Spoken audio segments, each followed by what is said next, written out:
സംസ്ഥാനത്ത് വീണ്ടും ഷിഗല്ല. കാട്ടാക്കട സ്വദേശിയിലാണ് രോഗം സ്ഥിരീകരിച്ചത്.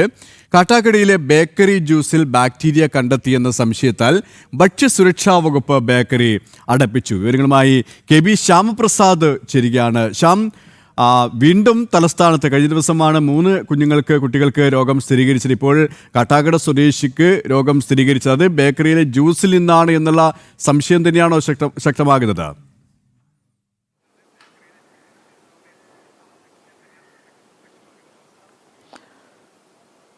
സുരേഷ്, തലസ്ഥാന നഗരിയിൽ വീണ്ടും ഷിഗല്ല ബാധ റിപ്പോർട്ട് ചെയ്തിരിക്കുന്നു. പ്രധാനമായും കാട്ടാക്കട സ്വദേശിയിലാണ് ഈ രോഗബാധ റിപ്പോർട്ട് ചെയ്തിരിക്കുന്നത്.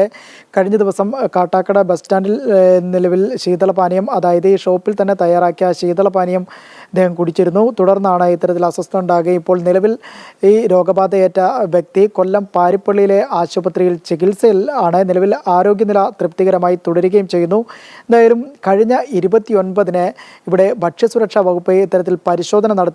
പരിശോധന തുടർന്ന് ജൂൺ 5-ന് ഇതിൻ്റെ പരിശോധനാ ഫലത്തിൻ്റെ സാമ്പിളുകളെല്ലാം തന്നെ ഇവിടുന്ന് പരിശോധനകളെല്ലാം തന്നെ പൂർത്തിയാക്കി ഈ ഒരു ഭക്ഷ്യസുരക്ഷാ വകുപ്പ് ശേഖരിക്കുകയും ചെയ്തു. തുടർന്നാണ് ഈ പരിശോധനാ ഫലം ഇന്ന് പുറത്തു വന്നതോടുകൂടി തന്നെ ഇവിടെ ഷിഗല്ല ബാക്ടീരിയയുടെ സാന്നിധ്യമുണ്ടെന്ന് ഇപ്പോൾ പുറത്തു വന്നിരിക്കുന്ന പരിശോധനാ ഫലം റിപ്പോർട്ട് ചെയ്തിരിക്കുന്നത്. എന്നാൽ ഇത് 10 ദിവസത്തിന് മുമ്പുള്ള ഒരു പരിശോധനാ ഫലമാണ്.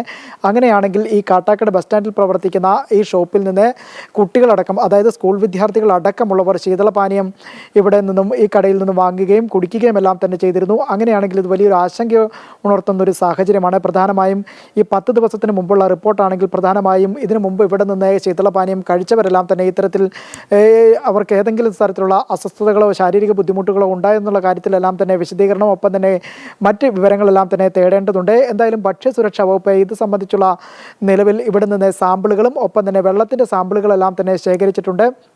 നിലവിൽ ഈ ഒരു ഷോപ്പ് ഇപ്പോൾ അടപ്പിക്കുകയും ചെയ്തിരിക്കുകയാണ്. നിലവിൽ ഇവിടെ നിന്ന് 10 ദിവസങ്ങൾക്ക് മുമ്പ് നടത്തിയ പരിശോധനയിലുള്ള സാമ്പിളുകളുടെ പരിശോധന ഫലമാണ് ഇപ്പോൾ പുറത്തു വന്നിരിക്കുന്നത്. ഇതിലാണ് ഷിഗല്ല ബാക്ടീരിയയുടെ സാന്നിധ്യം സ്ഥിരീകരിക്കുകയും ചെയ്തത്. ഇപ്പോൾ സംസ്ഥാനത്ത് അല്ലെങ്കിൽ നിലവിൽ തലസ്ഥാന നഗരിയിൽ രോഗബാധയേറ്റവരുടെ എണ്ണം നിലവിൽ 7 ഉയർന്നിരിക്കുകയാണ്. നിലവിൽ ഇവരുടെ ആരോഗ്യസ്ഥിതി ആശങ്കപ്പെടുത്തുന്ന ഒരു സാഹചര്യമല്ല. ഇവരുടെ എല്ലാം തന്നെ ആരോഗ്യനില തൃപ്തികരമായി തുടരുന്നു എന്നാണ് ആശുപത്രി വൃത്തങ്ങളിൽ നിന്നും ലഭ്യമാകുന്ന വിവരം. സുരേഷ്. തിരുവനന്തപുരം കാട്ടാക്കടയിൽ നിന്നാണ് ഒരാൾക്ക് രോഗം സ്ഥിരീകരിച്ചിരിക്കുന്നത്. ബേക്കറിയിലെ ജ്യൂസിൽ നിന്നാണ് ഈ രോഗം, ബാക്ടീരിയ പടർന്നത് എന്നുള്ള സംശയം തന്നെയാണ് ഇപ്പോൾ നിലവിലുള്ളത്. അതുകൊണ്ട് തന്നെ ഭക്ഷ്യസുരക്ഷാ വിഭാഗം, ആരോഗ്യവകുപ്പ് അതുമായി ബന്ധപ്പെട്ട നടപടികൾ തന്നെയാണ് മുന്നോട്ട് കൊണ്ടുപോകുന്നത്. ശ്യാമപ്രസാദാണ് വിവരങ്ങൾ നൽകിയത്.